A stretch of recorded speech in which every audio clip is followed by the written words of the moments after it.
ndifuna ndikulandire ndithu kuzere limandisangalatsa kwambiri tilandeni kaye streams of light. I'm so excited.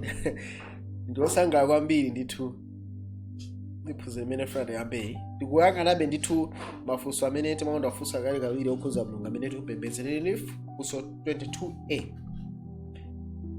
Funso limene ndingofunsa moni mandisangalatsa kwambiri ndipo ndi funso loyambirira amene ndamba kufunsa ine kuti ndikamawerenga Bible kuti zimene zayambira zinzoona kapena ndikhale ndi mafotokozero ena akunja amene ndizatenga pamene ndikuwerenga mawuwa.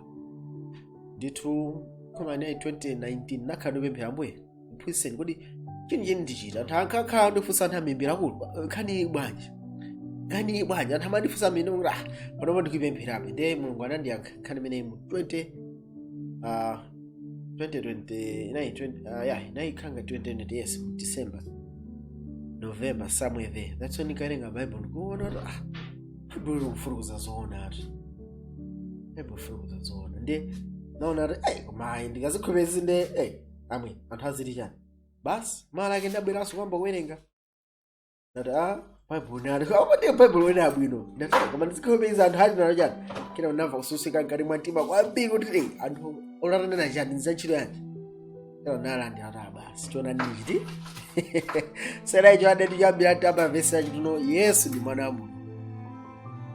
Ndipo chifukwa chimenecho zinandithandizanso kuti ndinayambenso kumvesesa kwambiri khalidwe la Mulungu ndikamakamba zoti ngati Yesu ali mwana wake Yesu anatonesa chikondi mwanjira Mulungu ndi chikondi.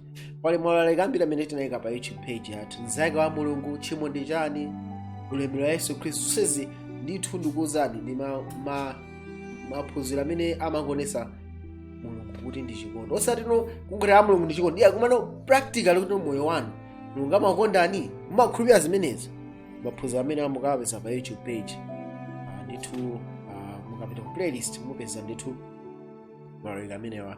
Anyway stand amene kuona Yohane 3:16 ali pakuti Mulungu anakonda dziko lapansi kotero kuti anapasa mwana wake wobadwa yekha kuti yense okhulupirira iye asatayike koma akhale nawo moyo osatha. Mwanjira apa Bible ngotiuza ife Mulungu anapereka ndani mwana wake koma anthu ena amene atamanika si mwana wake wobadwa akamati wobadwayo si weniweni oti wobadwa izizi anangogwirizana ati ndi mwana wapadera chabe.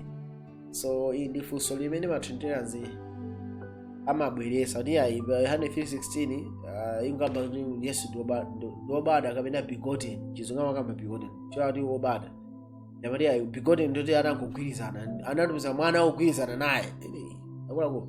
So tiyendoleni Bible kuti bwanji yambe kuona Miyambo 8:22 mpaka 23 anati Mulungu anali nane poyamba njira yake asanalenge zake zakale anandiyimika chikhalire chiyambire dziko lisanalengedwe. Mwanjira Yesu Khristu anayimikidwa tiona noma amene wati aonasoma pita nthawi mwano Yesu Khristu anayimikidwa pachiyambi he was set up kapena kuti anazozedwa pachiyambi. Okay right. So taona Yesu Khristu pamene akubadwa kuchokera mwa Atate taona kale Miyambo chapter 8 abiri Yesu Khristu anabadwa kuchokera mwa ndani mwa Atate pamene akubadwa chichitira china ndo Mulungu akumuzoza iye Yesu Khristu akumuzoza ndi mzimu wake. So mwanjira pamene nthawi yokuti alenge ikwana Yesu Khristu pamene alenga china chiyonse pamene alenga china chiyonse lenga Ezekiel 28:18 akuti ifano Lucifer anaphimana malako padalika mwanjira tionaso angelonso anayenso malo okhalamo amzimu a Mulungu chimene ndiye china security angelo anthu onse amakhala bwino chifukwa cha mzimu umene unali mwa iwo. So amene apereka mzimu dispensation kupereka kwa mzimu choka kwa Atate kuzoza Yesu ndi amene akupereka mzimu kwa onse amene akulengera. Ndiye tikona Miyambo 8:25 kuti mapiri asanakhazikike mapiri asanabadwe ine ndinabadwa. Mwanjira mapiri asanalengedwe mapiri asanabwere right. Tiona pamene pepa ndi message ya nayisokoneza ndifuna ndiwerenge ma versions ena tikamakamba za New English Translation. Miyambo 8:25 mapiri asanakhazikike zitunda zisanakhazikike ine ndinabadwa. So NET ikamba ine ndabadwa KJV ikamba brought forth right. Jijachi ikamba very clear Yesu anabadwa. So NET version ije ikamba zono mapiri asanakhazikike Yesu anabadwa. Miyambo 8:25 kuti HCSB version ikamba ndinabadwa pamene panalibe madzi akuya ndi akasupe odzaza ndi madzi. New Living Translation yachiyoyo kwamba kuti yani ndinabadwa nyanja zisanalengedwe akasupe asanatulutse madzi ake. CSB kuti yani ndinabadwa pamene panalibe madzi akuya ndi akasupe amadzi. NIV kuti yani pamene panalibe kuya ine ndinabadwa pamene panalibe akasupe osefukira madzi. So maBible maversion osagwizana chinthu chimodzi. Yesu anatani anabadwa, so analengedwe anatani anabadwa. Ndafuna fundo imeneyo. So tikaona amene pa Miyambo 8 verse 33 no ndinali pambali pake ngati misiri ndinamtsekeresa tsiku ndi tsiku ndikukondwera pamaso pake nthawi zonse ndikukondwerera ndi dziko lake lokhalamo anthu ndikusekerera ndi ana anu. So mwanjira Yesu Khristu anabadwa ndi panali ngati misiri tikamona ineyo ntakhala ndi ndalama kumpasa yake ndalama kamange nyumba, iye uja akhala kunena kuti ndi amene akutani ndi amene akumanga. Komano ineyo ndikukhala nyumbayo anthu akabwera azinati akulu munamanga nyumba yabwino koma sinamange ndine nabenga ndamazo ndani ndineyo. So atate anabala mwana ndi amene akulenga zonse. So ndi atate amene analenga zonse zila mwandani mwa mwana wake. Pana mwana anabadwa kuchoka mwa Mulungu akalenga mwanayo zikutchedwa no atate ndi amene akulenga kuzera mwandani mwa mwana wake. Ndiye Yesu Khristu tikutha kuona kusiyana pale atate mwana akubada mwa iwo kenako kuzera mawiri kubwera chani chilengedwe. Mwanjina Yesu Khristu sali pali mbali imodzi ya chani ya chilengedwe, ali mbali imodzi ya umulungu chifana anabadwa ndi umulungu. Umulungu uli mwa iyeyo. Mwanjina ndikamangabala ali mbali imodzi ya umulungu. Mwanjina umulungu uli ndi ndani ndiye chifana anabadwa kuchoka mwa ndani mwa mulungu. Zikoma mafuna ngosindikizana pamenepo. Tiye ndione pamenepa Aheberi 1 verse 1 to 4 no kale mulungu anayankhula ndi makolo mwa aneneri manenedwe ambiri ndi mosiyanasiyana, koma pakutha pake pa masiku ano analankhulana ndi ife ndi mwana amene anamuyika olowa nyumba kwa onse. So Yesu Khristu ndi mwana olowa nyumba. Olowa nyumba ndi inheritance amene amalandira zonse za atate. Ati mwa Yesu analenga mayiko ndi amambo omwe pokhala ali chinyezimiro cha ulemerero wake ndi chizindikiro chenichiti cha chikhalidwe chake. Yesu Khristu ndithu ali chinyezimiro, divine image. Monga ngati Adamu anakhala ndi mwana wake mu Genesis chapter 5 verse 1 to 5, atate alinso ndi mwana wake mwa chifanizo chawo. Mwanjira na Yesu Khristu ali ndi mulungu wonse apeza ndawo akuti chani amene pokhala ali chinyezimiro cha ulemerero wake ndi chizindikiro chenicheni cha chikhalidwe chake, nanyamula zonse ndi mawu amphamvu yake. Mmene adachita chiyeretso cha zoyipa anakhala pa dzanja lamanja laukulu mwamba, atakhala okuposa angelo monga momwe analowa m'dzina lakuposa iwo. Mwanjira Yesu Khristu ali ndi dzina lakuposa iwo. Tikaona mu lesson imene anapanga ya Yehova tiona kuti Yesu Khristu dzina lakenso ndi nani? Ndi Yehova. Tikaona mu Utatu wa Mulungu tiona kuti Utatu wa Mulungu mu Trinity mu chivumbulutso, Utatu wa Mulungu mu chivumbulutso tiona no Yesu Khristu dzina lakenso ndi Alpha ndi Omega. Chifukwa chani? Iye analowa malo mu dzina loposa ndani angelo. Iyeyo ndi mwana wa Mulungu, ndiye khayo amene obadwa wa Mulungu, ndiye khayo amene ali ndi Mulungu mwa iye. Ndipo chifukwa chimene ichi analowa m'dzina loposa angelo. So ndi Yesu Khristu yekha. Ndiye tikaona mwino tikamakaza ana a Mulungu. Yobu 38 verse 6 maziko ake ayikidwa kuti kapena ndani. So Yobu 38 verse 6 maziko ake ayikidwa kuti kapena nanayika mwala wapaguja. So akamba za chilengedwe verse 7 pamene nyenyezi zammawa zinayimba pamodzi ndi ana onse a Mulungu anafuwula mokondwera. Mwanjira tikaona pamenepa ana a Mulungu akamba za olengedwa makamaka angelo, right? So angelo ndi ana a Mulungu, komano akupezeka bwanji kukhala ana a Mulungu chifukwa anachita olengedwa. So onse olengedwa Mulungu amatenga ngati ana ake, right? Tendipilizeni. Okay? Yesaya 14 verse 12 akuti no wagwa bwanji kuchokera kumwamba iwe Lucifer mwana wa mbadakucha, wakwesera bwanji pansi umene unafokesa amitundu. So tikunda amene pakuti no pamene nyenyezi zammawa akamakamba nyenyezi zammawa Lucifer akamba sono mwana wa mbadakucha mchizukana kamba kuti morning star. So nyenyezi zimene zindi angelo amene angayimba ngolichiwa sana ndimikize bwino. Ndete ibize wenepa ikambeza Adamu. Luka 3 verse 38 mwana wa Enoki, mwana wa Seti, mwana wa Adamu, mwana wa Mulungu. Tetu unasuno Adamu pamodzi ndi angelo anali ana a Mulungu kuzera mu kulengedwa. Atalengedwa anali ana a Mulungu. Koma inu ndine tinapeza tino kuzera mwa Adamu. Adamu atachimwa nafenso tobada mwa Adamu ameneyo amene alekana ndi Mulungu. Ndipo Mulungu atigulaso ndikuti panga adopt kuti tchera ana ake. Aroma 8:15 aliyani. Pakuti inu simulandira mzimu wa ukapolo kuchitanso mantha, koma munalandira mzimu wa umwana umene tifula nawo kuti Aba Atate. Ndiye tinaona bwinobwino nawo kuti pamene munthu abadwa matsopano amalandira mzimu wa Mulungu, amalandira moyo wa Mulungu, ndipo chimasintha si dzina lake lokha, umano moyo wake umatatu makhala wasintha, amakhala china chilichonse chasintha. Mzimu wa Mulungu ndi wa iye watatu aphatikana ndi moyo watsopano, moyo umene ukulumikizana ndi Mulungu. So takuona ano pale anthu ochimwa amene ali ana Mulungu chifano ali adopted, pamene angelo ndi Adamu ali ana Mulungu chifano analengedwa. Koma anafuna nena chinthu ichi, Yesu Khristu ndikubwereza Yesu Khristu akuti analowa mdzina lakuposa iwe. Chifukwa chani? Iyeyo ndi mwana wa Mulungu wobadwa yekha, osati olengedwa, wobadwa yekha basi. Analowa mdzina loposa ana osandana a Mulungu. Ndi wobadwa yekhayo, mmodzi yekha, palibenso wina, mmodzi yekha basi. Ndiye utakuona kusiyana kotheratu kwa Yesu ndi Adamu ndi inu ndi ine amene tikupangidwa adopted. Ndiye toneneva Ahebrews chapter 1 verse 6 panga nalo kuti ndi pamene atenganso wobadwa woyamba. So Yesu anali wobadwa woyamba kale kulowa naye chani mdziko. So Yesu anali kale wobadwa woyamba, kenako anatengedwa kulowa mchani mudziko. Ndakuti chani anena ndipo angwadire angelo onse a Mulungu, ndipo za angelo anenadi amene ayesa angelo ake mizimu ndi otumikira iye akhale lawi la moto. Mukuona pamene kusakusiyanisa, Yesu ndi wobadwa woyamba akutumikisira mudziko. So pamene amabwera pa dziko lapansi, Yesu Khristu anali kale wobadwa woyamba. He was already the begotten son, right?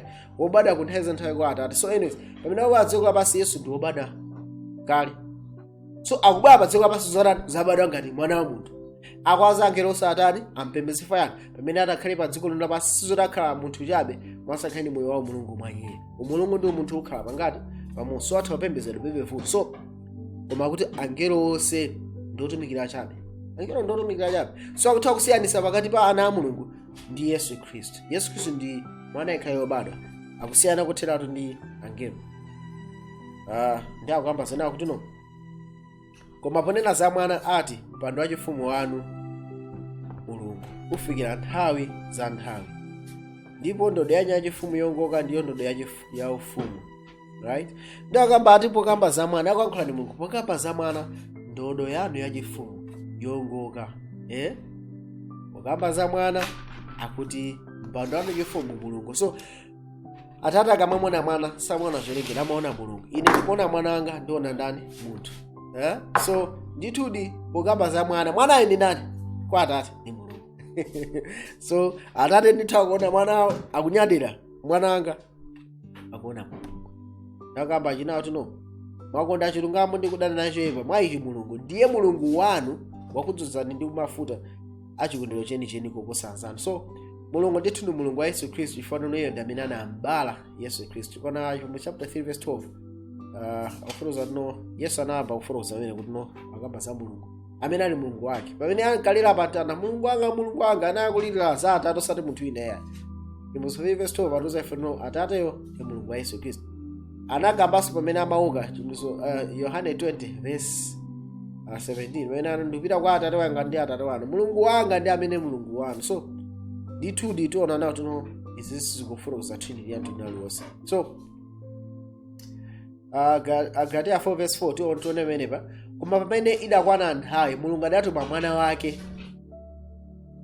So pamene Mulungu atuma Yesu nthawi itakwana, akutuma ndanzake, akutuma mwana wake wobadwa ndi mkazi, wobadwa pansi pa lamulo. So Yesu Khristu anali kale mwana wa Mulungu pamene amatumidwa, pamene abadwa pa dziko lapansi anali kale woyamba wobadwa nthawi za nthawi. 1 Yohane 4 verse 9 anoja chidaonekera chikondi cha Mulungu kwa ife, kuti Mulungu adatuma mwana wake wobadwa yekha alowe m'dziko lapansi kuti tikhale ndi moyo mwa iye. So Mulungu atuma mwana wake wobadwa yekha akuntuma nthawi itiyo ali mu Bethlehem kapena before. So Mulungu akutuma mwana wobala yekha kuti alowe mu dziko lapansi kuti akhale ndi moyo, kuti akakhala pa dziko lapansi inu ine ndikhale ndi moyo umene uli mwa iye. So tikutha kuona apa kuti atino zimene zikuti vumbulisa ife kuona kuti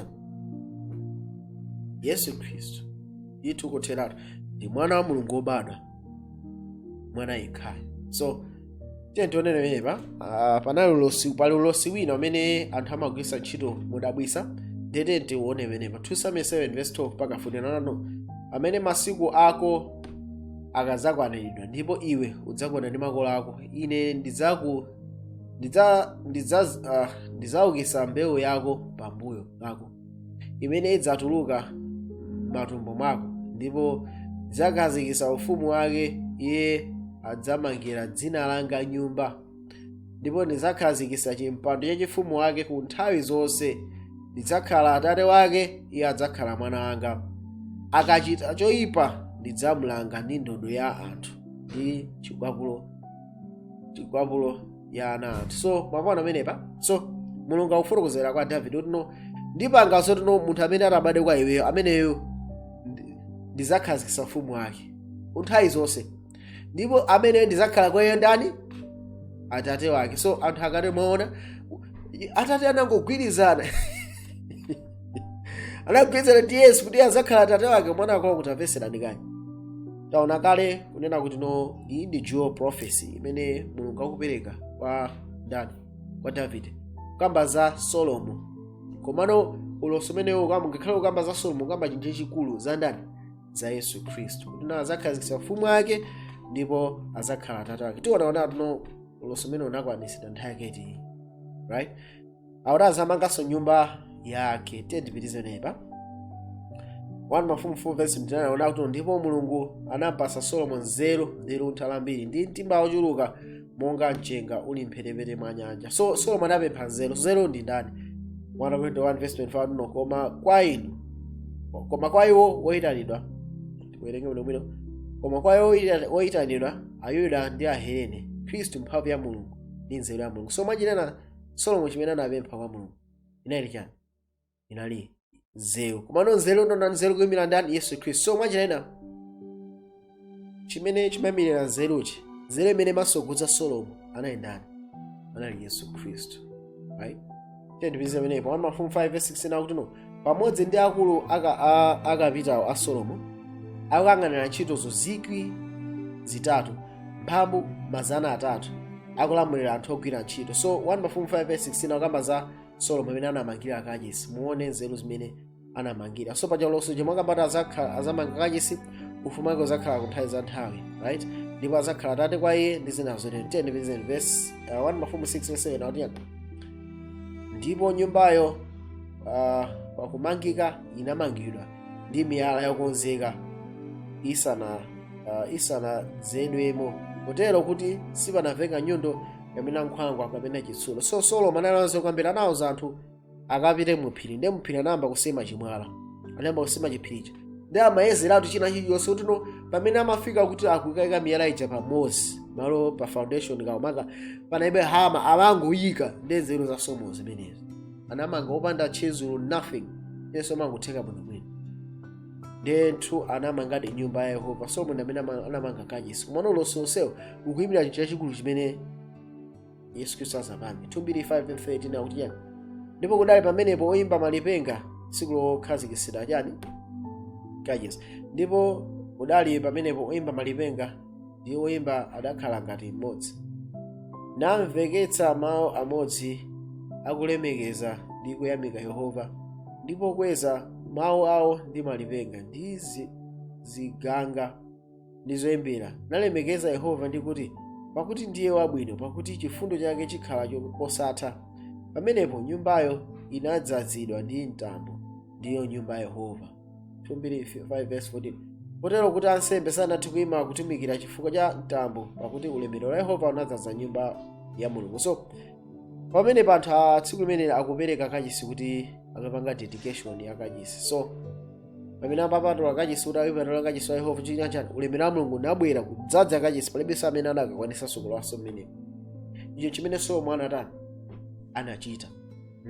ndeti kamaona nochoonadi chake chenichenicho cha nkhaniyi chimene chimayankhulidwa kwa Yesu Khristu chichitika njani. Luka 1 verse 13 so pepani Luka 1 verse 1 mpaka 33 anano ndipo taona udzakhala ndi pakati nudzabala mwana wamwamuna nudzamutcha dzina lake Yesu.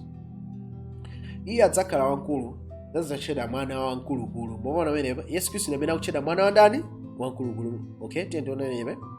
Ndipo Ambuye Mulungu adzampasa iye mpando wachifumu wa Davide atate wake, ndipo iye adzachita ufumu pa banja la Yakobo ku nthawi zonse, ndipo ufumu wake sudzatha. Mwachinena uloso umene Mulungu amafotokoza Davide umayimirira chachikulu chimene chimakamba za Yesu. So anthu amene amatenga amene mwaona amatenga vesi ndina ija basi kuphatikiza. Mwaona mwana wa Yesu Khristu namba amene anabada mu Bethlehem. Hey, akulu vivadi sinofuna kusika kwanu zangu ndidabwisa akulu mavesi osanja sanaone zoti Yesu anabada kunthawi za nthawi wa Miyambo chapter 8 zoti Yesu Khristu anali obadwa akalimbemene amabadwa dziko lapansi Hebrew chapter 1 verse 6 ndipo akuwuzidwa angelo osati apembeze kwa Yohane 4 verse 9 zoti no Mulungu anakonda dziko lonse lapansi chikondi chake chikuonekera chifukwa anatuma mwana wake kuti abwere pa dziko lapansi. Agalatia 4 verse 4 Mulungu anatuma mwana wake pakuti akabade pasi pa Mulungu anatuma mwana wake kuti akabade mwa Maria. Agalatia 4 verse 4. So mavesi so basi mungwataya mafuna onena chinthu ichi. Yesu anabada kunthawi za nthawi icho ndichoona choyikika ndi mwana wa Mulungu. Ndipo pamene amabadwa mu Bethlehem chochitika chani atate wake ndi bambo ake bechifatu kuti abade kachiwirika akubada siku kachiwiri munga mwana wa Mulungu koma mwanjira ina yaso pano kuti no pamene abada kachiwiri pa akupezeka kuti no ndi mwanaso wa ndani wa Mulungu komanso mwana wa munthu koma amene akupangisa zonse ndani ndi atate. So pamene anabada kwayamba naye ndi Mulungu basi pamene akubada kachiwiri ali kubadanso ali ndi Mulungu komanso ali ndi chani ndi munthu zonse pamodzi. So ndithudi atate ndi atate eni ena ndani Yesu Khristu pamene akubada chifukwa okay funso limakhalapo ndilo kuti no kodi kubada kuku ndikongopangana basi kamene anabadadi right tendonene kodi Maria anagona kuti nali sai anali namwali Maria anali namwali sanagone ndi mwamuna anali Yesu. So kuti abadwe Yesu Khristu anapanga chimene ndani ndi atate pamene kuzera kwa Mzimu wake anampemba ndani Maria ndikuzera watani wabadwa. So bambo a Yesu Khristu anali ndi Mulungu wakumwamba. So ndithudi amene anapangisa nono Yesu abadwe ni ndani ni Mulungu anachita muzozunza zake za mwachisisi. So ndi Mulungu amene anapangisa no Maria atenge pathupi ndi Mulungu amene anapangisa Yesu Khristu abadwe mwa Maria kuzera mwajani mwa Mzimu wake. So pa ngakhale tinaguna Bethlehem Yesu dana abadwa adi bambo ake idi anali usati munthu apadziko apasoma ndani Mulungu. Ndipo kunthawi za nthawi bambo ake sanali ndani Yesu anayi atate yemweyo anambala iye. So ichi si chinthu chachilendo iyayi right tentipilizeni nkhani kodi Yesu Khristu akwanisa ulosi motani. Luka 1 verse 35 ndipo ngelo anayankha nati kwa iye Mzimu Woyera adzafika pa iwe ndi mphamvu ya mkulukulu idzakuphimba iwe chifukwa chakenso choyeracho chizabadwa chizatchedwa mwana wa Mulungu. So choyeracho sikutchedwa mwana wa Mzimu Woyera ngati kuli Mulungu Mzimu anthu ena amanena okay atate amene ananati Yesu azabadwa koma ndi Mulungu Mzimu anapangisa Yesu abadwa. Okay ndi chifukwa yani sautchedwa mwana wa Mulungu Mzimu chifukwa anali mwana wa Mulungu azatchedwa mwana wa Mulungu chifukwa chino bambo ake ndi ndani atateyo right. Tentipilize na Filipi 2 verse 6 ndi 7 akuti chani ameneyo pokhala nawo maonekedwe a Mulungu sanachiyese cholanda kukhala kufanana ndi Mulungu. So Yesu Khristu anali ndi form maonekedwe anjani a Mulungu ali ndi umulungu china koma anazikhuthula yekha natenga maonekedwe akapolo nakhala chifanizo cha anthu. Mwanjira Yesu Khristu ali ndi chikhalidwe cha umulungu 1 pamene ambada mu nthawi zamuyaya kena kumene akubada mu Bethlehem 2 akuchitika chani akukhala ndi the form of anthu. Mwanjira pachiyambi anali mwana wa Mulungu right pano pa akukhala mwana wa Mulungu mwanjira ina yaso panifanira kutenganso chani umunthu koma ni mwanabe wandani wa Mulungu. So icho chimene chichitika kuti uloso chokwanisidwa ndithu atate akuzakhalabe atate andani wa Yesu Khristu mukuzera mwa njira ina kuti Yesu Khristu atipatse yani umunthu. Yohane 1:14 verse imene ndimene kufotokozera za kubadwa kwake mu Bethlehem. Ndipo mawu anasandulika thupi nazakhazikika pakati pa ife, ndipo tinaona ulemerero wake, ulemerero wonga wobadwa yekha wa Atate, wodzala ndi chisomo ndi choonadi. So Yesu Khristu anabadwadi nthawi za nthawi. Mwana wamasa akutani akubadwa, ndiye tikuona ulemerero wonga wa Atate. Pamene akubadwanso kachiwiri kachuchitika chani, Atate ndi still bambo ake. So ngati Atate ali bambo akebe chuchitika chani, tikamamona Yesu Khristu tiziona ndithu bambo ake ndi otani. That's the reality there. Okay, tipitizeni. Aroma 1:3 to find out no wakunena za mwana wake amene anabadwa wa mbewu ya Davide, monga mathupi amene anatisimikizidwa ndi mphamvu kuti ndiye mwana wa Mulungu, monga mwa mzimu wa chiyero ndi kuuka kwa akufa ndiye Yesu Khristu ambuye wathu. So mwanjira ina tiona nawo Yesu Khristu ndithu apapa akuti ndiye mwana wa Mulungu, monga mwa mzimu wa chiyero ndi kuuka kwa akufa ndiye Khristu ambuye wathu. So tikaona verse iyi imafunukiza sona kuti no Yesu Khristu uzatchedwanso mwana wa Mulungu wapaderadera pamene akuuka soka chingati,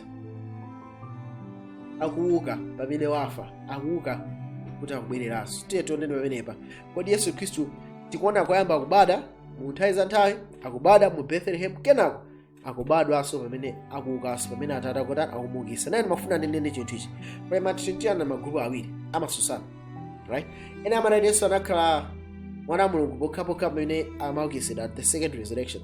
Ena amanati Yesu Khristu anakhala mwana wa Mulungu mu Bethlehem chabe, right? Koma nonse amasugwirizana kuti noye asanabade mu nthawi za nthawi. Why?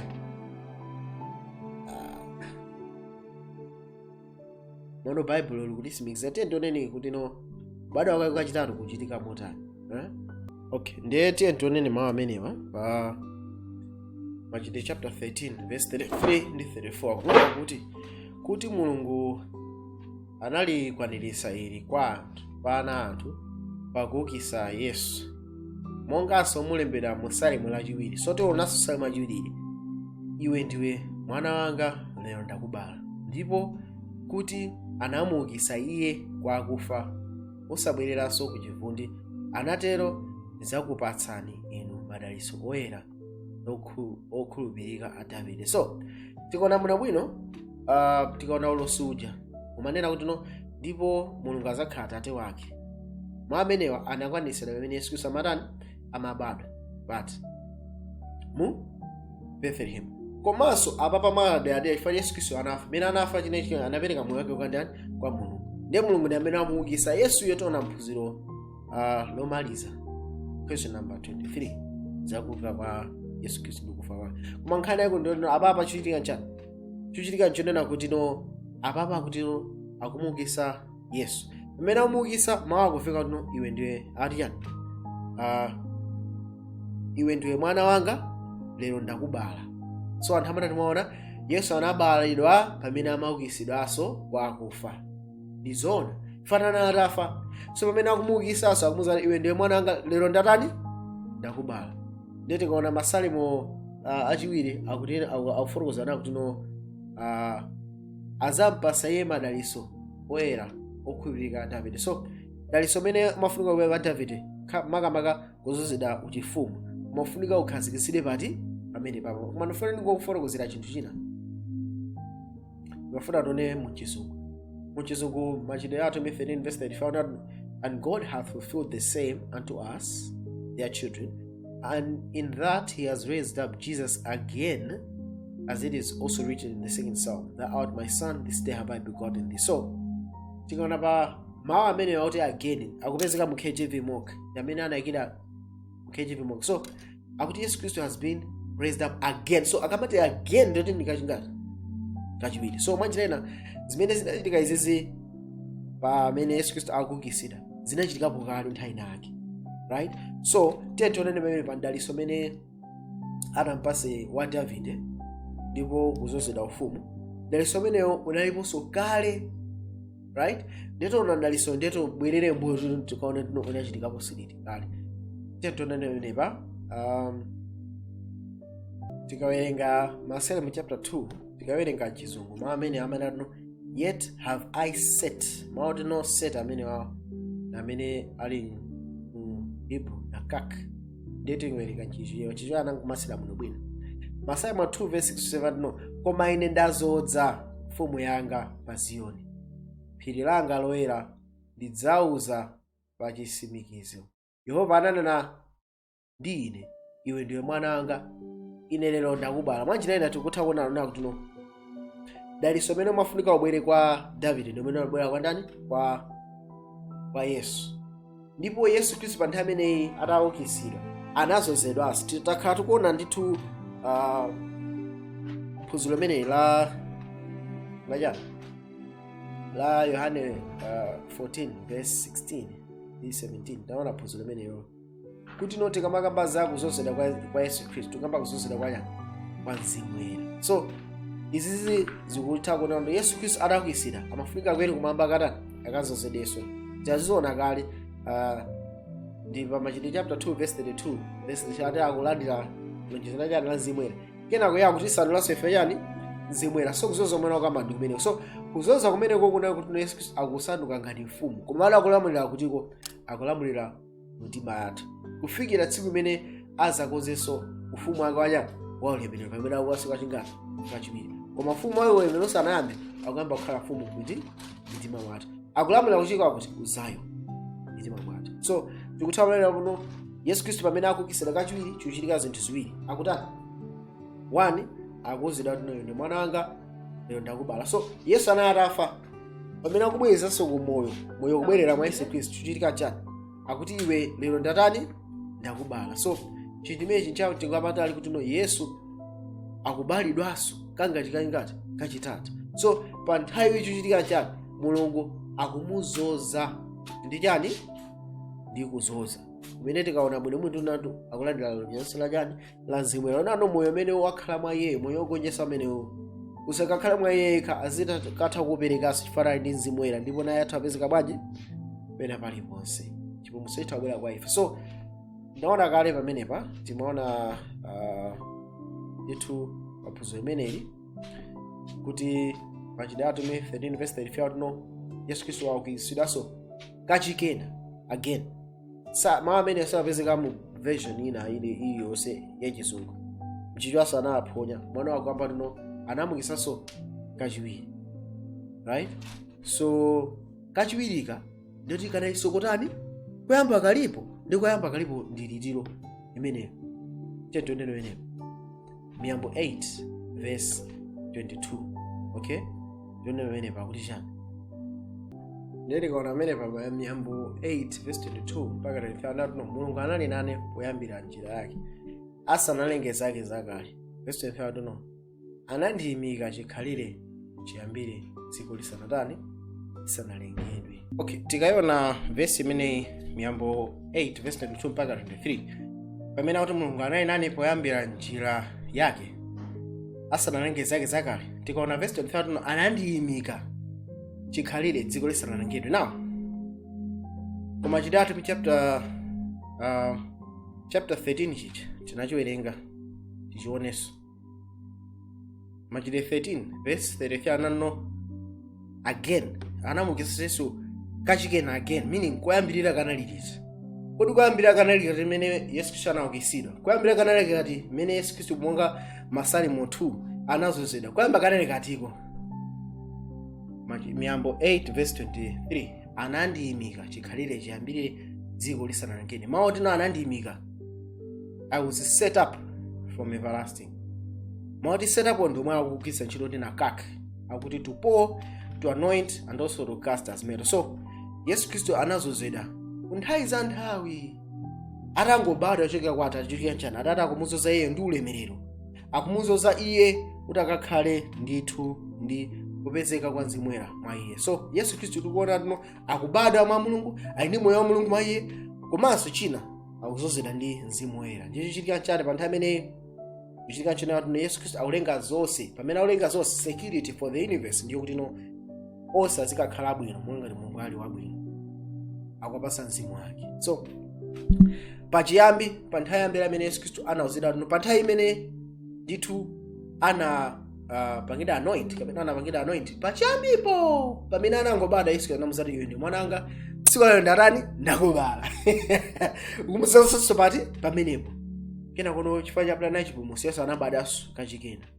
atabadaso kachikena ngati mwana wa munthu analinso mwana wa Mulungu ifatano kuti abade ngati mwana wa munthu amene anali ndithu kutengapo gawo lalikulu nayi ndani Mulungu ndipo abatiza omuza iwe ndi mwana wanga wokondedwa pamene akufa Yesu Khristu amene akuchitanso gawo lalikulu la Mulungu ukitsanso Yesu Khristu ndi Atate pamenepo mwapita nthawi Yesu Khristu akutani akuzunsidanso kachiwiri kachikena kuti pamene akuzunsisanso kachikena Atate akumuza sewene mwana wanga sikolo ndatani ndakubala kenako akutani akumuzunzaso kachikena ndi zimwera kuti pa nthawi iyi moyo umene uli mwa Iye moyo wogonjetsa ukapezeke kwa anthu onse amene akukhulupirira kuti akazikabadaso mwanji ngani mwatsopano ndi kukhale moyo osatha umene uli mwa Yesu Khristu. Ichi ndiye chipulumutso. This is the message. This is salvation.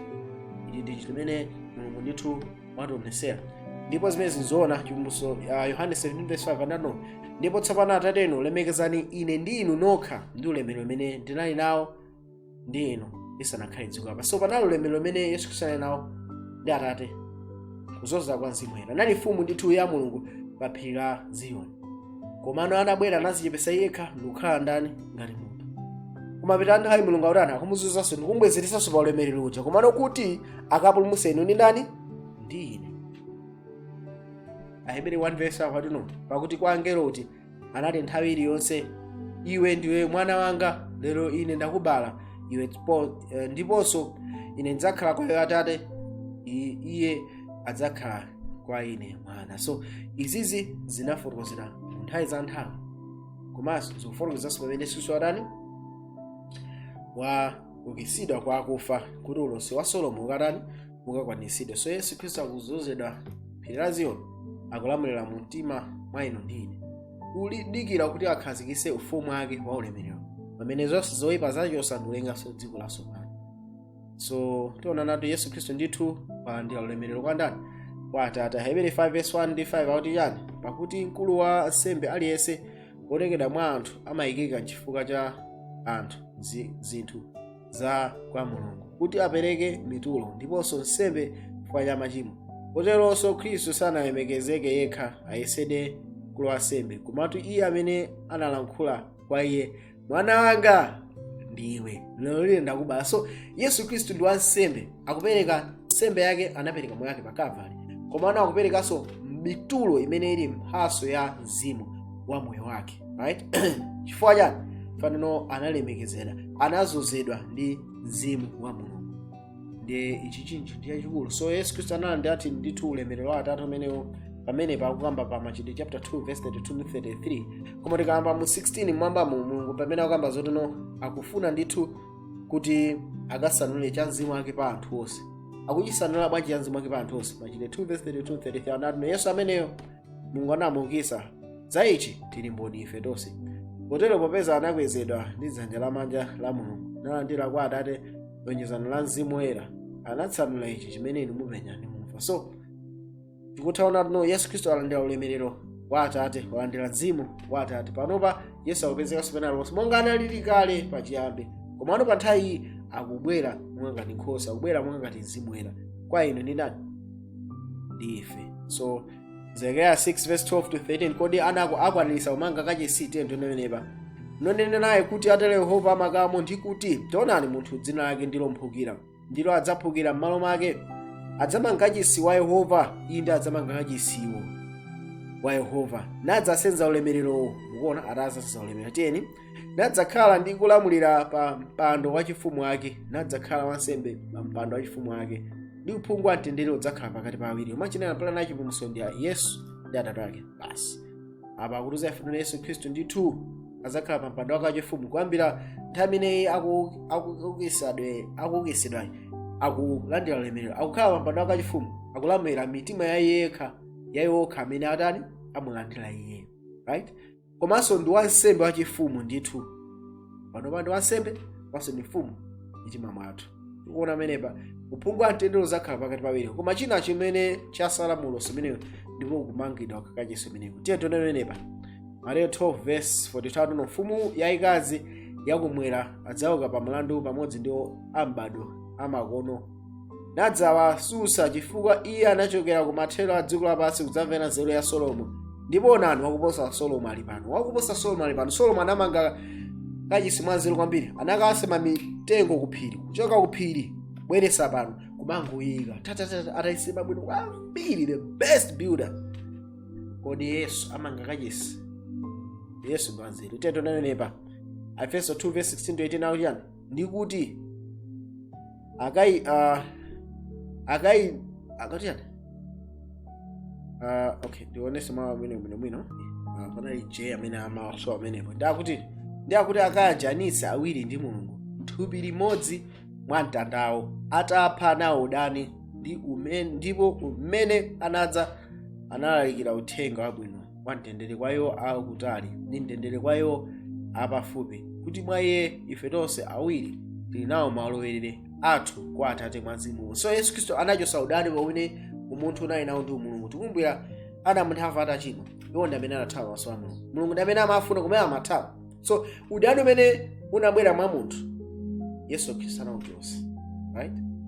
Ndipo nthawi imene yakuti no tili nawo malowerere aku Atate kudzera mwa Mzimu ngati umodzi, kudzera mwa moyo umodzi Yesu Kristo. So ichi tikothaona no Yesu Kristo akuchotsa udaniwo umene unali pakati pa awiriwa. Atate amafuna munthu, pano munthu amathawa. Nthawi Atate ndi munthu ali pakati pamodzi kudzera mwa Mzimu umodzi. Mzimu andani pa Yesu Kristo. So amene akulandira Mzimu Woyera akulandira ndithu chiyanjano ndi Mulungu. Efeso 2 verse 19 tukuone menepo kukachisa kumangidwa bwanji. Efeso 2 verse 19 tutenda kuti pamenepo ndipo simulinso alendo ndogonera komatu muli amudzi omwewo woyera mtima ndi abanja la Mulungu omangika pa maziko athu mwini ndi aneneri pali Khristu Yesu mwini mwala pankudya. So inu ndine tikumangida kukhala ngati banja la Mulungu, tikumangika pa maziko ndi atumwi ndi aneneri. Khristu ndiye mwala achani wapankudya, ife ndife miyala. Monga ngati ndanucha Solomo anasemereratu miyala ndi kumayika. Siku lomanga kachisi anangwa umangwika miyala mpaka kumaliza kachisi. Inu ndine Yesu Kristo adisema ku dziko lapansi akutipasa ife moyo wokonzekeratu kuti inu ndine tonse tingamangike mmodzi banja la ndani la Mulungu. Kuti akwanisa ntchito imeneyi tionene Efeso 2 verse 9 mpaka 23 mwaye chimango chonse cholumikizika pamodzi bwino chikula chikhale kachisi wopatulika wa Ambuye chimene inunso mumangidwamo pamodzi mukhale chokhalamo Mulungu mwa Mzimu. Amen. Akuti charemene baba. Akuti chimango chonse thupi lonse inu ndine kawina kwameleka kamupera kutonse akhristu tonse amene tili ndi Mzimu. Right? Osati amene timapita ku church membership yayi, amene ndi Mzimu wa Mulungu. Akhristu onse amangika pamodzi. Mulungu akwamanga pamodzi kudzera mwa ndani mwa Yesu Kristo kuti chonsechi chimangike chikhale thupi limodzi kachisi mungati mmodzi. Kachisi mmodzi amene chili kachani kuti khale ukhalamo kudzera mwajani mwa Mzimu. So chinthu chimene Yesu Kristo akupanga kuti no akhristu onse akazindikire iye amene anafera. Chikachika chimenechi kuchitika chani akhristu akhala no ukhalamo mwa Mzimu. So tikuona kuti kudzera mwa Mzimu umodzi omwewo anthu ndi Mulungu akubwera pamodzi. Mulungu akukhalanso mwandani mwa anthu akudzera mwandani mwa Yesu Kristo. Zimene akupangazi ndiye kachisi wake umene analosera kuti azaumange ndani amene mwana wa David naye Solomo. Mwakulu bosa Solomo ali patipo kodi alipo bado. So tutaona ndithu kuti chinthu chapadera kwambiri. Akolosi 1 verse 15 to 17 akuti amene ali fanizo la Mulungu osaonekayo wobadwa woyamba wa chilengedwe. So Yesu Kristo anabadwa kuyambira nthawi za nthawi, woyamba wobadwa yekhayo tiyeni pakuti iye ndiye okay akamanga za wobadwa ali fanizo ndi image. So tikamaka pano Mulungu anati tipangire munthu chifanizo chathu. Tatipasani verse ya munthu ina kupatula Yesu Kristo yekha amene ali chifanizo la Mulungu. Palibe wina Yesu yekha. So Yesu yekha ndi fanizo image wobadwa woyamba anabadwa kuthaza za nthawi tiyeni pakuti mwa iye zinalengedwa zonse zamwamba ndi zapadziko, zooneka ndi zosaoneka, kamene mipando yachifumu kapena maufumu kapena maukulu kapena maulamuliro, zinthu zonse zinalengedwa ndi iye ndi kwa iye, right? Ndiye tionana kuti no mapita nthawi kuti yani ndipo iye ali woyamba wa zonse ndipo zonse zinazigwirizana pamodzi mwa iye. So iye ali ndithu woyamba wa zonse. Anabada kakati katatu mumuyaya, anabadanso pachani Bethlehem, abadanso mapita achani anthawi. Tiye tione limenepa akubada mapita nthawi ya utumiki ake pepani, akubada kumapita nthawi ya utumiki ake pamene anaukitsidwanso. So anabada katatu 1 muyaya kulibenso china chilichonse, analenga zonse, kenako akubadanso pachani Bethlehem monga ngati mwana wa Mulungu. Kenako akubadanso kumaliza liti pamene anafa mapito a utumiki wake naukitsidwanso ndi ndani? Ndi Atate. Pamenepa akubadanso kumaliza atatu kupulumutsa inuyo ndine. So anabada koyamba kukwanitsa chipulumutso, kubadanso kachiwiri kuti chipulumutso icho chikakhaleso ndinu ndineyo. Yohane 1:14 akufotokoza zakubada kwake mu Bethlehem kuti yani ndipo mawu anasandulika thupi nakhazikika pakati pathu, ndipo tidaona ulemerero wake, ulemerero wonga wobada yekha wa Atate wodzala ndi chisomo ndi choonadi. So ndithu pomwe Yesu Khristu naona ndithu ulemerero wonga wobada yekha wa Atate wodzala ndi chani? Ndi chisomo ndi choonadi. Akolose 1:18 nacho ndipo iye mutu wa thupilo ecclesia, iye chiyambi wobada woyamba wotuluka mwa akufa, kuti zinthu zonse akhale woyamba. Mwanjira ina Yesu Khristu ndi woyamba kubada kwa akufa. Mwanjira ina anthu onse amene amauka aja amadalira pa Yesu Khristu, ndiye ndi woyamba, osati kuti woyamba in terms of kuti no ndoyamba kubada, koma ndi woyamba kuti na kuti mofunikira midzukiro yonse machitika imadalira pa Yesu Khristu. So iye ndi woyamba fa ndi wofunikira kwambiri, is first in terms of impact and prominence. So ndiyeyo woyamba kubada wotuluka kwa ndani? Kwa kufa. Yekhayo amene atabadwa anauka ndi moyo wosatha, iye ndi yekhayo. Pachifukwa chimene chathapereka moyo wake kwa ndani? Kwa usi. So anabada katatu. Akolose 1:15-17 anabada mumuyaya. Yohane ndiye pepani timaona pamene panato anabada koyamba 1 Akolose 1:15-17 anabada muyaya ndikulenga zonse. Yeye ndithu chifanizo cha Mulungu, the only one yekhayo amene ali chifanizo cha Mulungu, yekhayo amene Mulungu adakatha kuyankhula tipange mu chifanizo chathu, yekhayo Yesu. Anabada kachiwiri pamene pa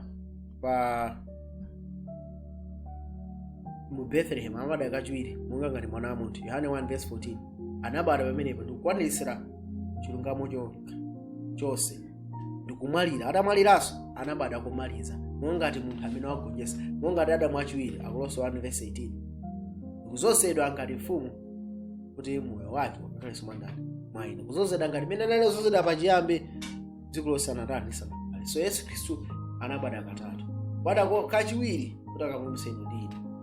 Mwina tifotokoza anabada koyamba kuzera mwa Mulungu nthawi za nthawi, kulenga zonse ndi kulenganso dziko lapansi, kulenga Adamu ndi Hava kuti akakondwere nafe. Tikaona Miyambo chapter 8 akuti no kusangalala kwake unali ndi ana anthu. Yesu amabwera pakati pathu ndi kusangalala nafe.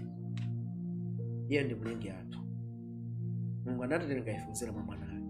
Koma titachimwa chichitika chake akubadanso Bethlehem kuti akapulumutse ife. Akubada ngati Adamu wachiwiri. Pati Adamu yamba walephera, akubada ngati Adamu wachiwiri kuti akalapase moyo wake amene akufa chichitika chake akuukitsidwa, akuzozedwa, kubada kumaliza kuti moyo wake amene anagonjetsa ngakhale wani. Ndikutha kuona chisomo chachikulu, ndikutha kuona chikondi chachikulu cha mwana wa Mulungu.